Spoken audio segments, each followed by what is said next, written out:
নাগগণের প্রতি কদ্রুর অভিসম্পাত ও বিনতার দাসিত্ব বিবরণ। তার কারণে কথাটা বুঝলে না এটা বুঝলেন না?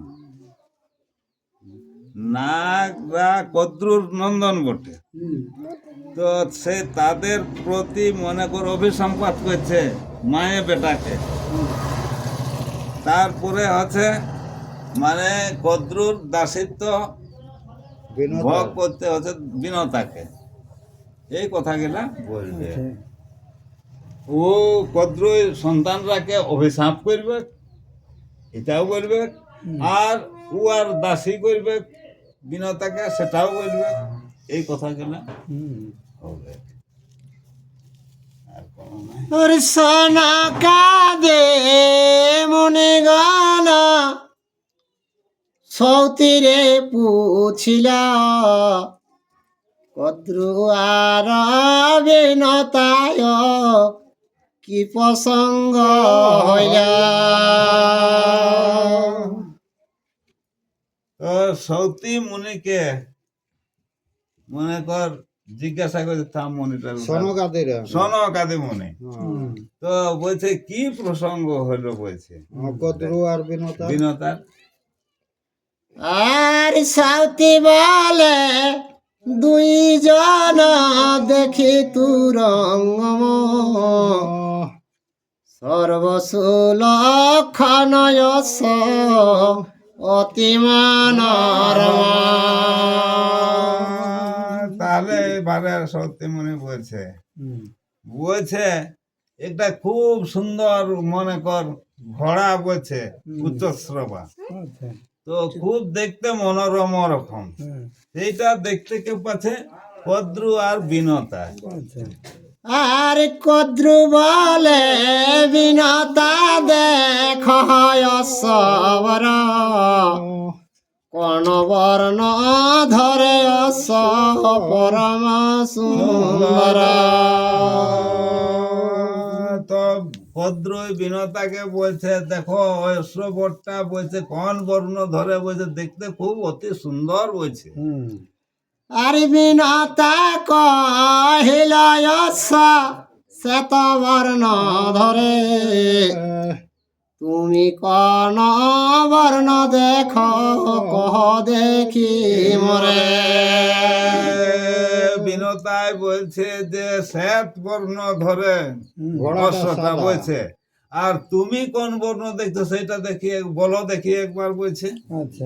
আর কদ্রু বলে কৃষ্ণ বর্ণ হয় অশ্বর দুইজনে বিতণ্ডিতা যে হইল বিস্তার।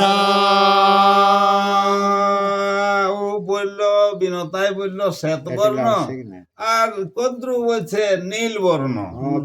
তো দু লোকের দ্বন্দ্ব মনে কর বারবার কথা বাক্য দেখতে হতে হতে খুব তর্কে চলে গেল। আর কদ্রু বলে বিনতা কন্দল কি কারণ দুইজনে সতবে করি কিছু পন। কদ্রু বলছে বিনতাকে তাহলে এটার আর কি কন্দলের দরকার আছে, আর সব বলছে একটা ফোন করা যাক, তাহলে দুজনে কাজটা ঠিক হবে। ইয়ার পর সাক্ষীর দরকার হবে, প্রমাণপত্র হবে, তবে না হবে। এদের দু লোকের কথাই তো নাই আছে। আর দাসী হয়ে থাকিবে যেই জন হারে নির্ণয় করে আদহে চলি গেল ঘরে। তো বাবু যেই হারবে এইটার মধ্যে সেই মনে কর তার দাসিত্ব হবে। এই বলে নিয়ে সেই দিন ওরা কি করলো, ঘর চলে গেল দুজনে। আর অস্ত গেল দিন মনে দৃষ্টি নাহি চলে কল্যাসে তুরঙ্গ দেখিব সকালে। এই ধারে সূর্য অস্ত গেল, বেলা ডুবলো, অন্ধকার হইলো, দেখা যায় তো বলছে এখন আর হবে না, বলছে এখন চলো ঘর, সকালে আসে মনে করো দেখবো এটা। আর এত বলে চলে গেল যে যাহার গৃহে, 15 কারণে কিন্তু মনস্থির নহে। তারপরে কি হইলো যে আপন আপন মনে কর রুমে ওরা চলে গেল। যাওয়ার পরে কিন্তু যে ঘরে তো মন স্থির হচ্ছে না, যে ক্ষেত্রে একটা ফোন করা আছে সকাল হলেই ওটাকে মানে নির্ণয় করতে হবে, তাকে তার দাসিত্ব থাকতে হবে। আর সহস্রে পুত্রে কদ্র আনিল ডাকিয়া, কহিল বৃত্তান্ত যত পুত্রে বসাইয়া। রাতে ওর তো মনে সুখ লাগছে নাই, যখন কদ্র তখন ওর সহস্র পুত্র নাগগণ সেই তারাকে সকলকে ডাকাইকে পাশ নিয়ে আনলো। আর পুত্রগণ বলে মাতা কি কর্ম করিলে, সে তো বর্ণ উচ্চে শ্রবা ক্ষেত ভূমণ্ডলে। তো তখন বলছে মা, বলছে সাঁপরা, বলছে নাগগণরা বলছে মা এটা তো ভুল কর্ম করলে, ক্ষেত মানে দুনিয়ায় মনে করো ওটা প্রচার হয়েছে শ্বেত বর্ণ বটে ঘোড়াটা, ইন্দ্রের ঘোড়াটা। আর কদ্রু বলে অসজদে ধবল আকার, কৃষ্ণাঙ্গ যে মতে হয় করপতিকার। তখন কদ্রু বলছে বলছে যদি সেটাই বটে তাহলে কৃষ্ণ বর্ণ যাতে ঘোড়াটা হয় সেই একটা উপায় করো বলছে। আর বিনতার সহায়ামে পরে আছে পন, হারিলে হইব দাসী না হয় খণ্ডন। তো বলছে বিনতার সঙ্গ আমার একটা পণ করা আছে, হারলেই তার দাসী পণ হতে হবে, আমাকে ভোগ করতে হবে।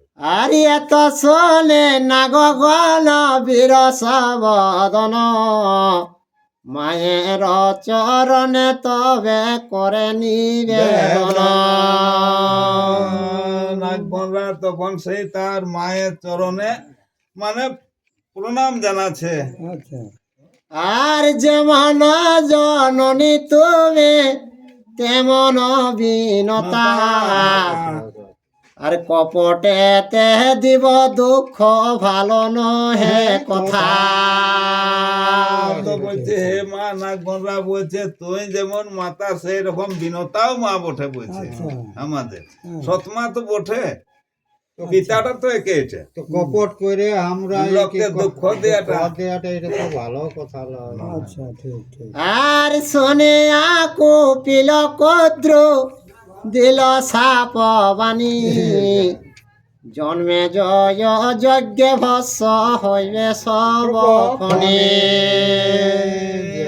যখনই নাগগণরা ওই কথাটা বললো ওটা পরকে দুঃখ দেওয়াটা ভালো কাজ নয়, তখনই মানে কর কদ্রু আর সাঁপরাকে মানে অভিশাপ করলো, যাও তোরা জন্মের যজ্ঞে সব ভস্য হবে। আর কদ্রু সাপ দিল যদে আনন্দিত ধাতা, ইন্দ্র সহ আনন্দিত যতেক দেবতা। তখন যত দেবতারা ইয়াদের আনন্দ হইল। আর বিষম দুর্জয় ফলে লোক হিংসা করে, আনন্দে কুসুম বৃষ্টি করে পুরন্দরে। তো অভিশাপটা যখন সন্তানরাকে নিজেই দিল, মায়েই দিল বেটারাকে, তখন সেটাতে দেবতাদের খুব আনন্দ বলছে, সাপ জাতটা হিংসক জাত বটে, ভালো করেছে, এরা গেলেই ভালো হবে। তখন দেবতারা পুষ্প বর্ষণ করতে আরম্ভ করেছে।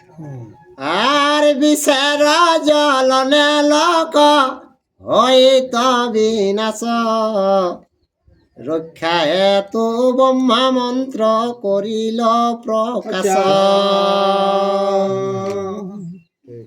তো বিষের জ্বালায় জীব মরে যাবে কাটলে। তো তার জন্য একটা ব্রহ্মদেব কি করেছে, একটা মন্ত্র বলে একটা করে রেখেছে, উপায় একটা। আর দিব্য মন্ত্র গাড়ুরিক দিল কশ্যপেরে, কশ্যপ হইতে প্রচারিত মর্তপুরে। কশ্যপ গাড়ুরে দিল কশ্যপকে, আর ওই ঠিনলে প্রচার হতে আরম্ভ হইল। আর মহাভারতের কথা অমৃত সমান, কাশী রাম দাস কহে শুনে পুণ্যবান। জয় শ্রীকৃষ্ণ। ইউটিউবে যারা এই ভিডিওটা দেখছেন অবশ্যই একটা সাবস্ক্রাইব এবং লাইক শেয়ার কমেন্ট করে দেবেন।